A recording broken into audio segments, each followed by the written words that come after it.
BDS a montré beaucoup de belles choses. C'est loin d'être un adversaire qui est free win. Et surtout, Twix, on se bat pour la place de numéro 1 en LFL.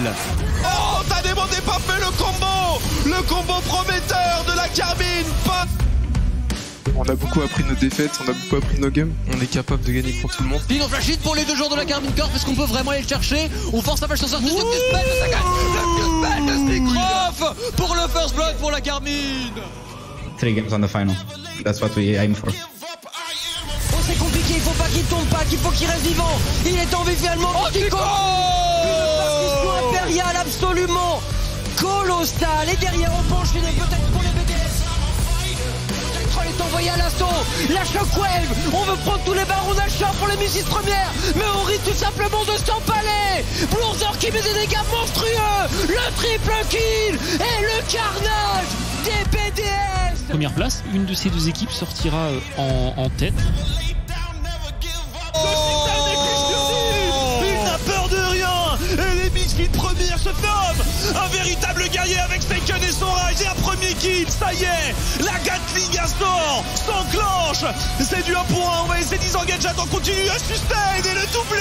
Le triplé, monsieur Taken. Quadra kill pour Taken.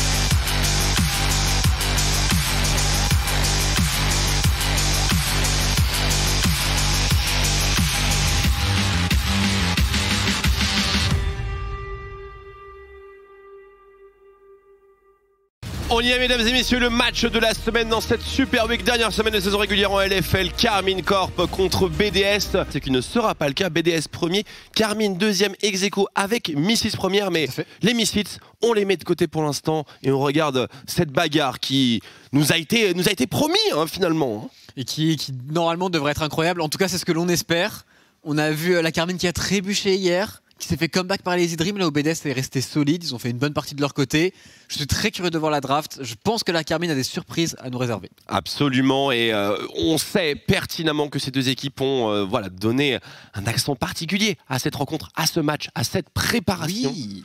Et bien sûr, la Carmine, on s'y attend à un petit peu cette explosivité en draft. Les BDS, moi j'avoue, je ne sais pas trop à quelle sauce ils comptent manger la K-Corp. Hier, ils ont joué plutôt vers le bot side. Dinep nous parlait du fait que c'était une équipe qui était capable de jouer un petit peu de partout, que Jelink avait progressé et qu'il était capable maintenant de carry des games pour BDS. Là, on a plutôt vu le mid jungle et le top side avec Aibo. Est-ce qu'on va essayer de rester sur un truc où on est confiant du côté de BDS? Est-ce qu'on va essayer de partir, de jouer avec Bloorzor, avec Zico, avec Aibo, ou plutôt tenter de jouer autour de Jelink pour un match aussi important? First pick de Karim, c'est une véritable surprise d'ores et déjà. Complètement, c'est instant lock. On va rapidement passer au tour des bans. Rel, Graves, Nida. On cible beaucoup Bloorzor chez la Carmine. Logique, évidemment, pour les BDS. Le Rise, il a sauté. Finalement, cet accord tacite sur Twitter n'a pas eu lieu. En tout cas, la Carmine l'a respecté. La Carmine l'a respecté. Ils n'ont pas ban Jace, mais du coup, ils ont ban 2 junglers à Bloorzor. Ils ont laissé par contre la Lilia. Ils ont préféré prendre Ekarim en first rotation. Le Rise qui a été ban, comme tu l'as dit. Le Sion de. C'est vrai que tu l'as collé. J'en étais sûr. Et du coup, je suis très intrigué avec les retours que vous m'avez fait durant le pré-show. Si vous étiez là, vous savez que voilà, les mots n'étaient pas forcément tous élogieux. Adam, je l'ai vu une seule fois toute ma vie en solo queue sur Sion. Il a totalement snowball sa lane et après il a fait non.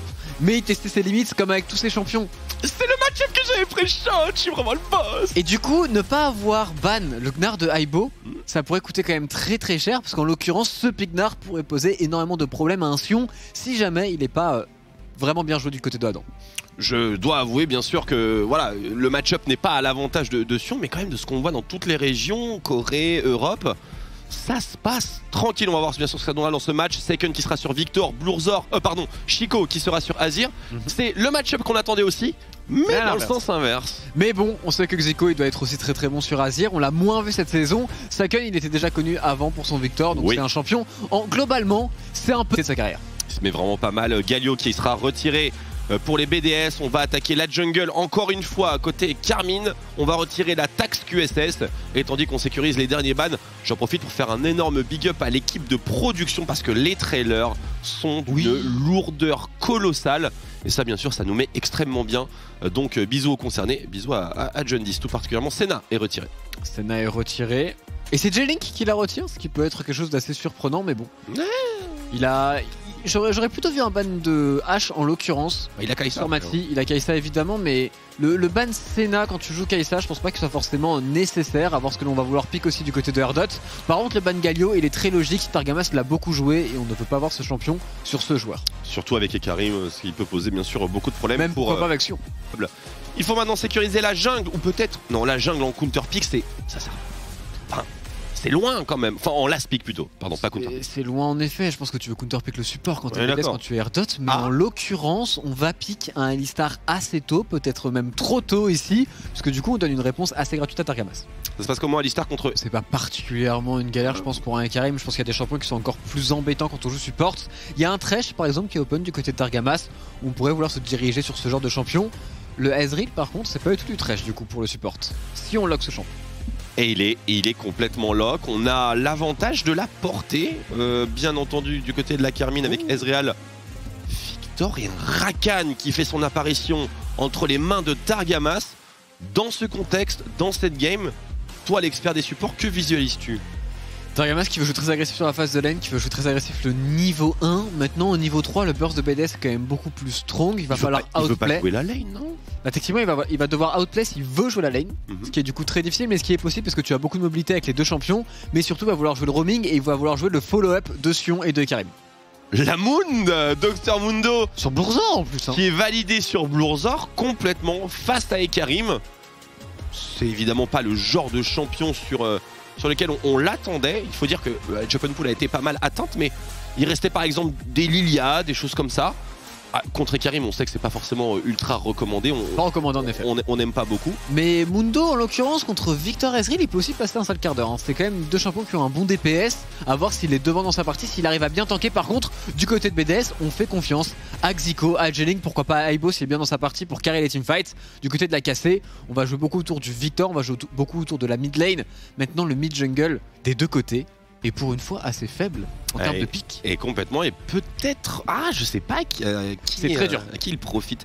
Ça dépend des hachoirs de Mundo, j'imagine. Ça dépend des hachoirs, ça dépend de la partition au niveau 6, ça dépend de beaucoup de choses. Mais je pense que c'est deux mid-jungle qui n'ont pas forcément envie de jouer, qui n'ont pas forcément envie de faire des escarmouches. Et qui sont plutôt là pour scale et pour jouer les teamfights. Et on a du coup deux compositions qui ont envie de se retrouver à 20 minutes avec deux items de partout et vraiment s'expliquer.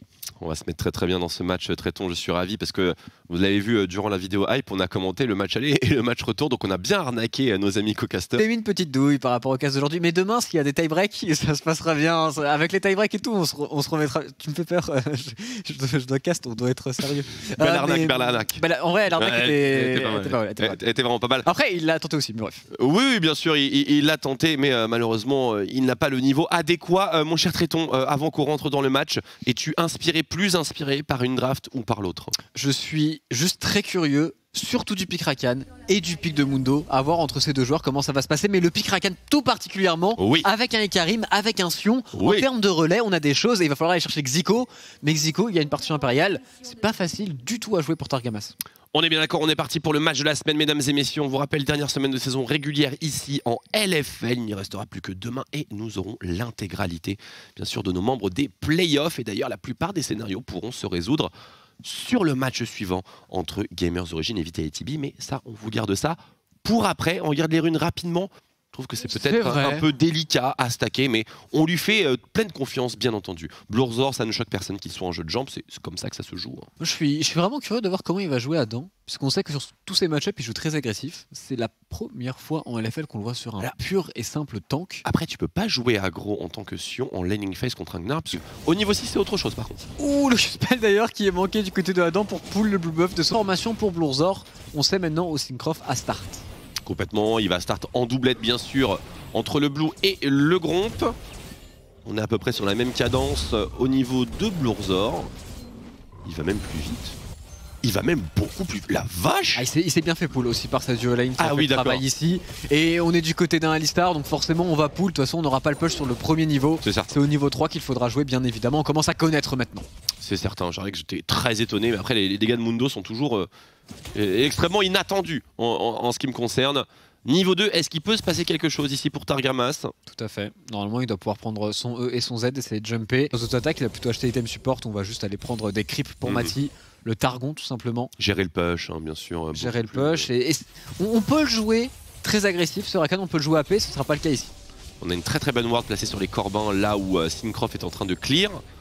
Très bonne ward qui confirme la rotation du jungler. Et mid lane pour le moment avantage Chico. Dans ces conditions ça semble tout à fait normal en Azir Comet. Oui c'est lui qui aura le push pour le départ, mais on a beaucoup parlé du Victor de Xico. On se souvient peut-être pas assez du Victor de Saken contre Solari dans le premier Classico. Ah, je m'en souviens très bien. Il a fait des trucs de ouf aussi, donc vraiment cette mid lane va être intéressant. Il a backdoor la game complètement. Il l'a démoli. Targamas, très bien ce qu'il vient de faire, il prend le push sur la bot lane, il l'utilise pour aller mettre une ward très deep pour prendre de l'information sur les camps de Blurzor. L'air de rien, c'est des choses qui sont très importantes, on le voit des deux côtés, ça ward beaucoup les camps. On est bien d'accord, et Blurzor qui va terminer sa rota topside, naturellement sa bot lane n'ayant aucune priorité. Ça ne sert à rien de terminer sa route pour le Scuttlebot. D'ailleurs, attention, ça va trade ici directement sur ces deux adversaires. Hein. Attention, ça aurait pu être terrible. Si on était niveau 3 du côté de BDS, ce trade allait totalement leur faveur. Oh, le tower dive. Il n'était que niveau 2. Adam qui le voit venir, qui va le respecter et qui devrait prendre un reset. Effectivement, c'est toujours très délicat comme early game pour un Sion. Mais une fois l'établi, une fois la Bramble en poche, la fête est plus folle. Ah, tout double armure, il devrait tenir sans trop de soucis. On prend un petit lead pour le moment pour Aibo. Attention, dégâts magiques. Hein, là. Le champion est vraiment agaçant. Et puis même en termes justement d'agacement du côté de Adam, il va se faire taper pendant toute sa phase de lane. Il va en avoir une difficile, quoi qu'il arrive quasiment. Oh le trap. Est-ce que ça peut passer? Et non. J-Link qui a respecté, pardon, je t'ai interrompu. Oh le flash-in de la part d'Erdot qui va...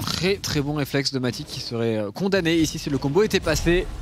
Et Erdot qui punit bien aussi avec J-Link, une botlane agressive du côté de BDS, encore une fois, deuxième Kai'Sa pour J-Link. On force un flash très tôt sur la DC adverse, c'est très bien joué de leur part. Et pour finir, c'était juste Adam. Est-ce qu'en termes d'agacement, il va réussir à tenir le coup, à tenir le choc durant la game? C'est pas la semaine, très tôt. Oui, mais en plus, c'est pas facile. Écoute, je me souviens d'Adam en interview qui nous disait que ça lui posait aucun PB et qu'il jouerait ce qu'il faudrait jouer et la manière dont il faudrait jouer pour pouvoir remporter, emmener le titre tout simplement. Et c'est beau du coup d'avoir Adam qui joue un tank, J-Link qui joue un carry et du coup les deux joueurs qui se sont adaptés durant la saison. Complètement d'accord. La forme finale des équipes ici, c'est vraiment l'affrontement le plus épique que nous ayons à l'FL en tout cas. D'après le public, c'est un petit peu Aokiji contre Akainu, Naruto contre Sasuke et Goku contre Vegeta. Naruto contre Sasuke. Les Sasuke de LFL, faudrait qu'on ait une discussion sur qui c'est. J'ai une petite idée, mais je ne vais pas m'exprimer là-dessus. Premier dragon du côté de BDS. Très bonne rotation de leur part grâce au back de la bot lane, aussi sur la mid lane. Un petit peu plus à désirer que d'habitude, potentiellement, pour cette game. Naturellement, sauf que si, bon... de la montagne en réalité dans les deux line-up. J'avoue que la montagne sur Mundo... la Mundo aime montagne. Ça met bien, ça mettra bien aussi Adam. Et le point croquette, bien sûr, c'est quasiment du 50-50. Ce qui est un peu étonnant, parce qu'en général, quand il y a la cassée, c'est quand même plutôt en leur faveur. Écoute, BDS Power un peu, hein, quand même. Hein. Ah bah, l'équipe joue vraiment très bien, ils ont été plus convaincants hier, donc moi je peux comprendre qu'on parie sur eux pour ce match en particulier. Ah, les croquettes, il faut pas en faire n'importe quoi, et notre audience, bien sûr, est extrêmement bien avermine pour sécuriser ce carapateur et pour sécuriser certainement autre chose. Une vague de casteurs mignons ici qui semble tout à fait satisfaisante pour engager un tower dive. C'est exactement le move engagé par la Karmine Corp. Super dodge de la part de J-Link, mais il ne peut pas vraiment donner plus. Le first blood ira à la Karmine, ira plus précisément à Xmati, à qui on n'offrira pas le doublé, mais tout de même 2 kills sur Jamant qui prend l'aggro, même s'il se rate un petit peu sur son dash-in, parce qu'il y a un bon juke de J-Link et de Erdot. Et derrière, du beau travail, niveau 6, on focus dessus de J-Link, il n'y a rien à faire, on met absolument tous les dégâts. Et surtout, ils ont out-rotate totalement Xico qui est resté planté sur sa mid lane. Tout à fait. Vraiment, puisque Syncroft n'a rien perdu en faisant ça, et c'était son top side qui était en train de reset. Fin du move, on peut reprendre une full rota. C'est cette synchro dont les joueurs et le staff de la Karmine nous parlaient. En early game, oui. L'early game qui est très bien ficelé de leur côté, bien sûr. Comment les lanes jouent avec la jungle, c'est exactement ce qui a été démontré ici. Et Blurzor qui va se faire aggro, il y a Targamas et on est forcé au flash out pour ce Mundo. Ah, il avait plus d'ultimate. Hein. Ouais, complètement. L'arsenage de Corbin qui coûte cher, mais pas encore trop cher, puisque les BDS ont au passage, voilà, quand même ce dragon comme assurance pour compenser le désavantage en gold. Bon. Ces quelques pourcentages, je pense, apportent la même value. Blue buff pour Chico. Attention en snowball sur le bot side, comme il n'y a plus de summoner actuellement sur les BDS, j'imagine que c'est là que l'on veut jouer du côté de la Carmine, mais il y a aussi le héros de la faille à jouer, on va attendre l'ultimate de Syncroft. Dès qu'on a un ultimate sur un champion comme Ekarim, on veut absolument créer du jeu, alors que Adam sur la top lane, pour le moment il est assez tranquille, mais il y a quand même un méga qui se stack pour Aibo. Voilà, cette poigne immortelle, elle marche plutôt pas mal finalement. Attention, il veut peut-être aller un peu plus loin, Ice Visto, mais il gère très bien son spacing, il gère très bien sûr le flux d'informations, puisque Seiken était intransité sur le top side avec cette superbe ward. On engage le héros de la faille qui est normalement la spécialité des BDS. Et du coup, spécialité BDS, donc on est en train de décaler, tout le monde fait le décalage, la botlane avait la priorité. Ok, let's go. Et je pense pas qu'on va pouvoir le finir pour Syncroft, il va même falloir l'abandonner ici. Vont-nous intervenir, Syncroft à l'engage. Attention, la Légion des Ombres, flash de la part d'Airdot, excellent flash, effectivement, le true shot barrage avec le laser. Mais là, l'arrivée de Chico, un play monumental, mais est-ce qu'on a le follow-up? J'ai l'impression que c'est surtout du suicide pour l'instant. Ice Visto qui stack. Le méga, on a besoin d'un ultimate de Gnar. Colossal ici, il va pas arriver, je pense, il n'arrivera pas, c'est la catastrophe pour les BDS. Le move est flashy, mais il est suicidaire. Et surtout inutile, aucun kill, 6-0 pour la cassée qui en plus de cela va pouvoir récupérer ce héros de la faille sans le moindre souci pour Syncroft. Oh là là, et notre match de la semaine qui prend une tournure dramatique, puisque là on parle de pas loin de 3000 gold d'écart, alors que le premier héros de la faille n'a pas encore été validé. On va revoir l'engage sur Blossom, un petit peu loin pourtant du côté de Syncroft, mais qui ramène bien Airdot. Bon flash out de ce Alistar, derrière les dégâts du Victor plus l'ultimate du Ezreal, et on y va à contre-temps pour Zico. Elle est belle, hein. Et lui non plus avec ses soldats, et du coup bah on donne juste 4 kills pour 0 et un héros de la faille. C'était vraiment juste un move esthétique. Mais il était beau. C'est une belle partition. Malheureusement, c'était juste pour voilà, faire sourire l'audience. Toi au grand Azir. Ah bah écoute, je reconnais l'œuvre d'art.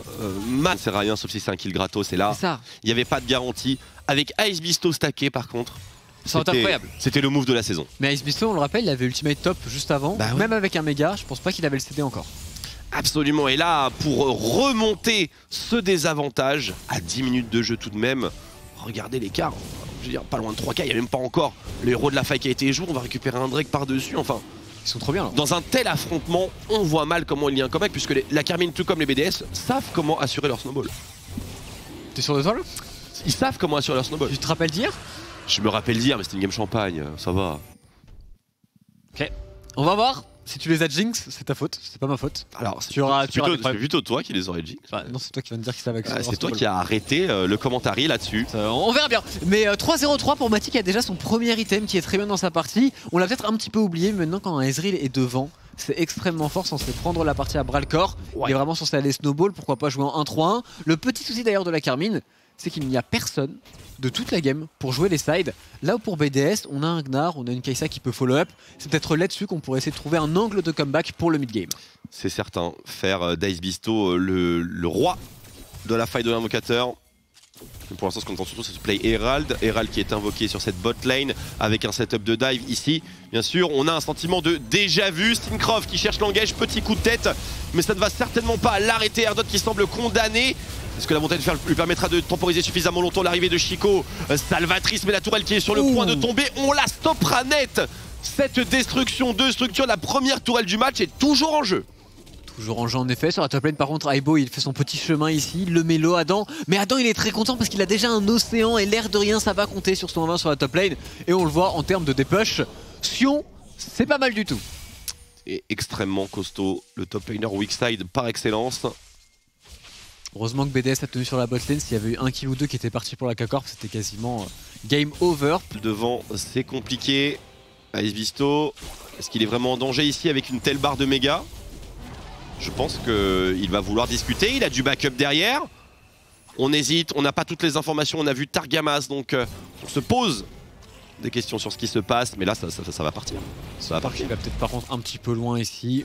On reste assez tranquille. Saken qui met quelques dégâts aussi par-dessus le pit du héros. Bon, ils ont bien raison, clairement. Maintenant, il y a pas ulti et Karim, donc il y a un tout petit timing où ils peuvent jouer peut-être plus agressif que d'habitude. Targamas le frère.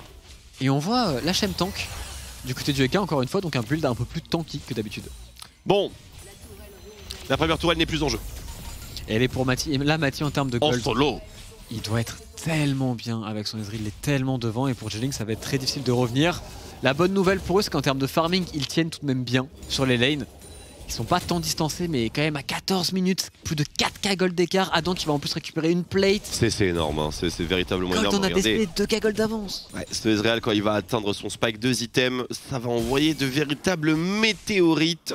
Ça je pense que ça va sonner, ça devrait normalement sonner le glas des BDS, surtout de Chico. Hein. Il prend un Q-spell, c'est 30% de PV en moins. Très dur de jouer Azir contre un Ezreal qui fed. Complètement, c'est un cauchemar. Et du coup si le build de Mati, je suis curieux, est-ce qu'il va faire le build full snowball? Et bon qui prend beaucoup de dégâts en 1v1 ici Adam et on aura le cheval avec Syncroft, c'est parfait, c'est un kill sur la top lane, c'est une tourelle qui va tomber à coup sûr pour les casser. Le cheval qui aurait pu avoir peur sur une transition méga, mais il est arrivé pile poil au bon moment. Et justement ce petit in là, c'était peut-être l'occasion de le punir ici. Hein. Ouais, on sait pas ce qu'il y a derrière, on sait pas s'il y a un sait Victor, pas. on n'a pas l'information sur Saken actuellement pour les BDS et du coup on a respecté la tourelle qui tombe. Très bon trade de Adam qui fait de la place sur son 1v1 et du coup en termes de possibilités de comeback, il n'y a plus grand chose pour BDS maintenant. Non, juste hold the door, attendre au maximum et espérer que la Carmine eh bien, reproduise certaines approximations au niveau du Baron Nashor, j'imagine. En tout cas, il n'y a pas de jeu avant. Oh les dégâts de ce Ezreal. Il y a pas. Oui. Que pour demain, risque d'avoir beaucoup de tie-break.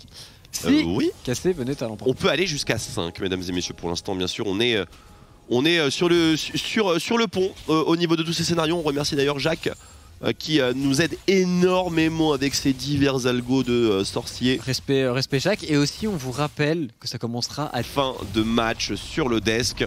Et oui, on commencera un tout petit peu plus tôt pour ne pas finir. le topside. Et on se dit qu'on est tellement fort Deuxième qu'on héros peut de la jouer faille, hein. 2 objectifs en même temps. Oh, ça c'est audacieux et En tout cas, effectivement. il ne trade pas sur la carte, ce qui pour moi est assez intelligent. S'il ne serait-ce que la présence de Syncroft empêche les BDS de récupérer un héros de la faille, c'est un superbe play de la Carmine. Ouais, Syncroft plus Adam, effectivement, c'est 2 éléments très perturbateurs, difficiles à abattre lorsqu'on est Sur la carte, très bien joué de leur part. un snowball qui se présente extrêmement bien. Il est prometteur. Et la Carmine qui pourrait répondre, Ce serait donc un partout et ce serait donc des situations de tie-break. ce serait parfait pour les tie-breaks et parfait aussi pour les playoffs afin de maintenir la rivalité entre ces deux structures qui ont 2 structures nouvelles sur cette année 2021 en LF. Et pendant l'autre majorité de la saison, c'était Misfit première qui était de temps en temps en trio de tête avec eux. Et si la Carmine vient à leur portée, les Misfit premières reviendront en hauteur. Si jamais ils battent tout de même Easy Dream qui ont fait une belle performance hier, donc c'est pas encore fait aussi. C'est pas encore fait, absolument. Adam qui pousse sur ce top side, il est face à J-Link. On accumule un maximum de farm et d'XP solo bien sûr pour le carré des BDS. 2 items du côté de Mati. Il est Oh, vraiment bien sur son wow, Ezreal et c'est... Même Mundo ne lui fait pas peur avec cette itemisation. Je pense que on va accélérer pour Syncroft qui voit Blurzer ici très avancé. Évidemment c'est un Mundo, on ne va pas partir au dive. Autoritaire hein, Syncroft. Hein, Mais tout de même on récupère la tourelle de la T1 mid lane, ce qui est une très bonne nouvelle. Et regarde le push, il est partout. Il s'avance pour aller manger le territoire rouge. Hein. C'est peut-être une illustration assez simpliste. C'est évidemment ce qu'il faut faire. C'est loupé ici pour Ice Bisto qui se impressionnant. Bien sûr, absence totale de résistance magique pour le top laner des BDS. Héros de la faille numéro 2 qui est invoqué sur la mid lane sur ce timing de pression positive. Aibo qui n'a plus d'ultignar. Donc Champanel qui a été choke. Et la Carmine Corp qui s'ajuste. Le drive-by d'Adam. Quel virage! Malheureusement qui ne mènera à rien. Est-ce qu'on veut prendre la T3 du côté de la Carmine? Ça semble tout de même osé. On va juste le faire charger une fois de plus. Très bon regroupement de leur part. Ça a forcé le flash. Actuellement, Blurzer forcé au flash out aussi. Targamas, ça en fait 2 déjà qu'il force. Encore avec un flash out de la part d'Erdot. Mais celui-ci ne sauvegardera pas sa survie. Syncroft, il n'y a pas de flash sur J-Link. On veut vraiment aller le chercher ici. Sous la T3 du côté de la Carmine. Le flash de Adam. Et Qui vise à punir. Pas de partition impériale pour le mid laner des BDS. Et là, la Carmine, pas la game. Il faudrait réitérer cette exploit. Plusieurs fois, il passe en mid. Oh les... beau jeté de partie, très beau jeté de partie. Du côté de la casse, c'est bon. Ils sont largement devant. L'écart en gold n'a pas bougé. Mais tout de même, C'est des grosses erreurs qui sont faites ici par Adam, par Syncroft, d'aller chercher Link alors qu'ils sont plus sur Syncroft.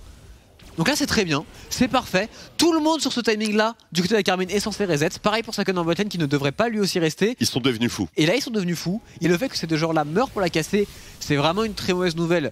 Mais encore, c'est un peu fine. Ils perdent aussi du temps en termes de reset, en termes de tempo sur la carte. C'est la tempo hein, surtout. Et le véritable souci c'est qu'en plus, Sakon sur le même timing se fait 1v1 par Aibo. Et du coup on donne de plus en plus d'opportunités au BDS de revenir. Il est clean hein. Il est très clean. Tia et Karim, très autoritaire, car Stuff tanky, mais malgré tout, on a pu respirer un peu, on a pu avoir un petit afflux de gold. Et maintenant, on va aller le chercher, l'empêcher de jouer. Mais c'est pas si simple d'empêcher Papidelas d'avancer. Je pense pas qu'il est... Il est loin d'avoir le DPS suffisant actuellement, Chico. Mais une bonne phase offensive. L'arrivée d'Ice Misto. Est-ce qu'il peut faire quelque chose? Il va pas se terminer. L'ultimate a été tenté. Comeback pour BDS et on peut commencer à s'agacer du côté de la cassée qui n'arrive plus à jouer aussi bien qu'en early game, qui se prend les pieds dans le tapis. Ils sont toujours devant. Bien sûr. Il y a toujours pas eu le gros comeback, mais maintenant il ne faudra plus du tout se rater. Il n'y a plus le droit, surtout autour du Baron Nashor. Après le comeback, il y a quand même une bonne partie qui est intervenue. Parce que ce deuxième Drake rallonge encore une fois la game. Ça, bien sûr, on prend. Hein. Mais quelle présence d'esprit de se pointer ici hein, pour Aibo. Très bon ultimate out au passage de Syncroft. Sinon, il se serait fait follow-up directement par Aibo qui, du coup, est un peu mis dans le vent. Derrière, Adam qui essaye de zoner au maximum, qui fait un bon travail. Blurzor, très bon spacing par rapport au Q-Spell du Sion. Erdoté, excellent combo. Targamas qui a que 2 joueurs, qui a pas réussi à avoir J-Link. Adam qui avait un Victor au moment des bumps de Targamas et de Adam. C'est pas le même. C'était largement pour la casser. D'ailleurs, la casser, encore une fois, on essaye d'enchaîner. C'est le Baron Nashor qui est démarré. On joue toujours high tempo, ça a été scouté par un Preyseeker missile de la Kai'Sa de J-Link. On va certainement pas laisser passer cet objectif. Il y aura bataille. Une grande bataille ici. Le Smite qui se rapproche. Blurzor qui accélère, qui essaye de rentrer dans le pit. Erdot qui est le premier. Ce Yagna parti sur Targamas avec une engage absolument légendaire. Les BDS qui ont encore l'occasion de disengage. Ce Baron Nashor sera pour la Carmine. Blurzor et Raptor.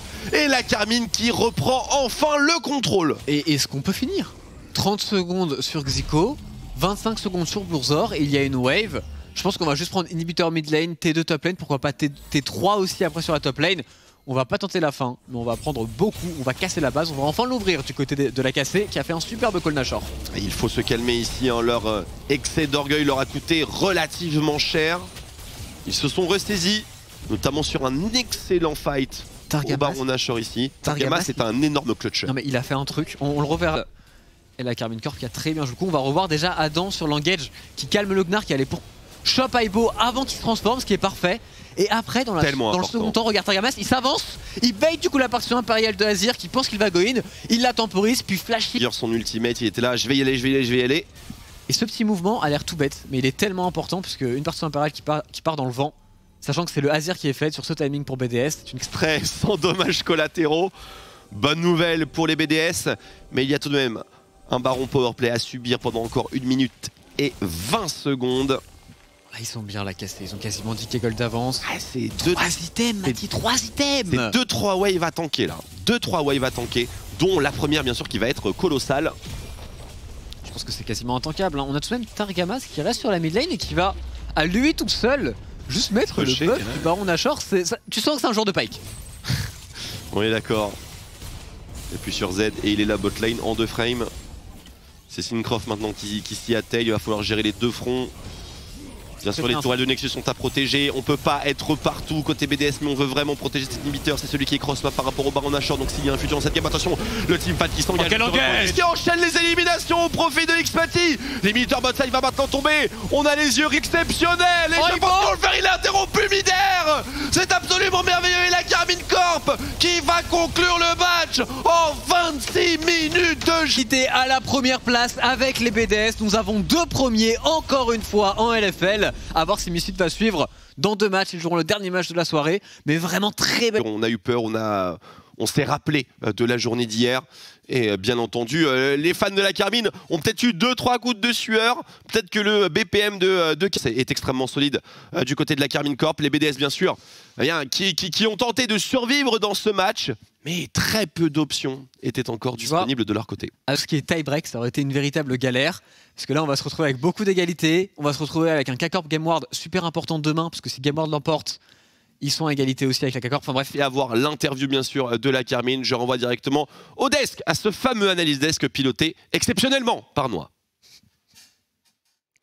Et oui, je t'ai totalement remplacé, tu as été oublié si vite, Twix. Après, eh bien, ce match que l'on attendait serré sur le papier est finalement gigantesque stomp. On va y revenir. D'abord, les drafts. Gardoum, qu'est-ce que tu en as? Clair avec le Azir et ils ont des options d'engage avec ce Alistar, quelques flashs. Et finalement, en face, du côté de la Carmine Corp, il y a eu Adam qui a été super pertinent sur son sion et je suis super content de l'avoir vu évoluer comme ça au fur et à mesure de la saison.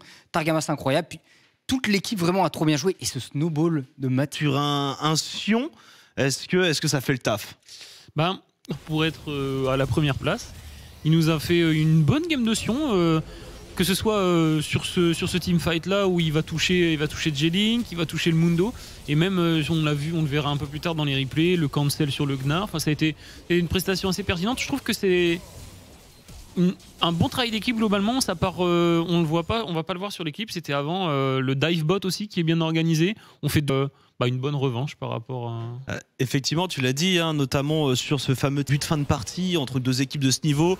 Et là, c'est vrai que c'est le moment où on craque un peu son slip. Mais t'as un S qui a 10 minutes de jeu à son Essence River, à 17 minutes de jeu, il a son spike double item. Au niveau du rôle de la fight, tout le reste, c'est un snowball. Au moins du côté Carmine Corp, alors mis à part ce moment champagne, on se rassure aussi hein, sur les capacités à snowball, une game. Et que c'est sur les bonnes personnes, comme a dit Gardoum, sur le Ezreal. En plus, je trouve que c'est smart de faire le Kraken plutôt que de faire la Blade, enfin Dust Blade de Draktar d'habitude. Ça donnait un peu plus de moyens de gérer le Mundo, tout ça. Et ça se voit, il est premier au dégâts dans la game. Mais ouais, c'est un bon snowball. Si on met entre parenthèses les 2 kills qui sont lâchés, le petit kill de Saken qui meurt sur le Gnar, c'est une copie assez propre. Jusque là, on était en quasi perfect game à un dragon près. Oui, c'est vraiment pour dire si c'était extrêmement propre. Bon, je pense pas qu'il y ait non plus énormément de choses de plus à dire sur cette game. Au niveau du tableau des... C'est ça qui est ouf quand même, hein, parce que actuellement là, on a égalité parfaite entre K-Corp et BD. On a eu le trône qui a été partagé pendant quelques semaines par ces deux équipes-là, qui se retrouvent sur le trône avec 1-1. Donc pour l'instant, si on s'arrêtait aujourd'hui... Il y aura un tie-break pour la première place. On peut avoir... Incroyable.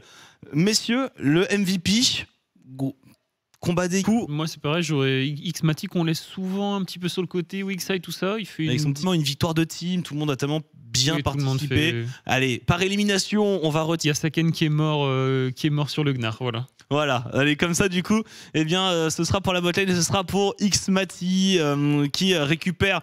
C'est le 4e, le prochain match, c'est pas le 5e. Oui, prochaine c'est Geo Vitality. Non, le Geo Vitality, il est quand même assez cool. C'est un match à base de classiques français où à l'époque ils s'échangeaient les joueurs une année puis l'autre.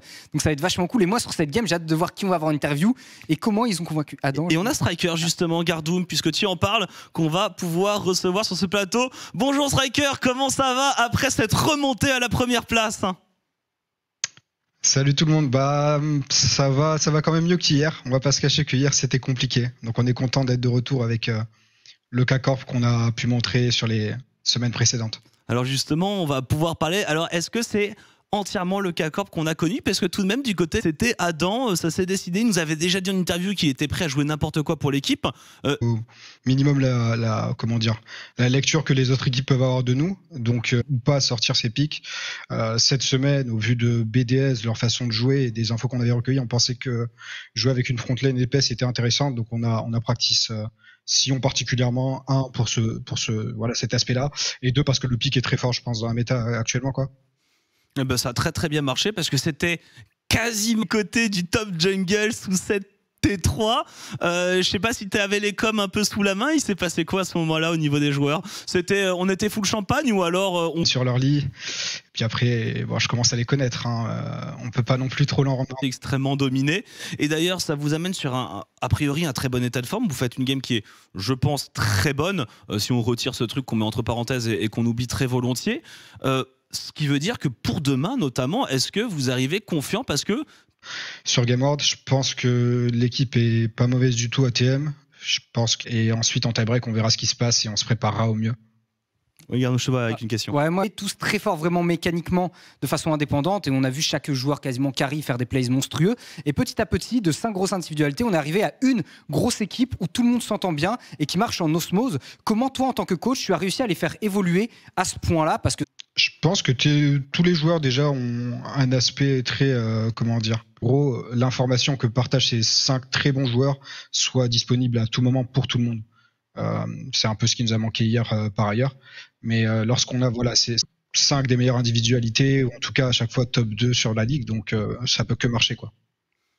Et du coup, alors question un petit peu plus chill à ce niveau-là, on voit qu'au fur et à mesure des patchs, là dans les patchs qui arrivent, la top lane va peut-être un petit peu être délaissée en termes carry pour plus beaucoup de carry top d'ici quelques semaines.